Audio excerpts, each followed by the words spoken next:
आइए दोस्तों दिखाते हैं आप लोग को। ये चीनी चीनी मिल पहले था, अभी राइस मिल ये बन गया है। अभी देख लीजिए ये राइस मिल है और ये हाईवे से गुजरता है, सिवान जाता है रोड।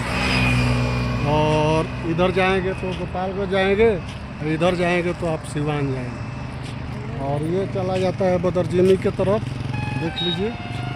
और ये चला जाएगा मीरगंज की तरफ। तो हम लोग जाना है हम लोग को सिवान, तो हम लोग सीधे अभी इधर गाड़ी का इंतज़ार कर रहे हैं। और ये सामने चीनी मिल है, पहले चीनी मिल था, अभी चीनी मिल नहीं है, अभी ये राइस मिल हो गया है।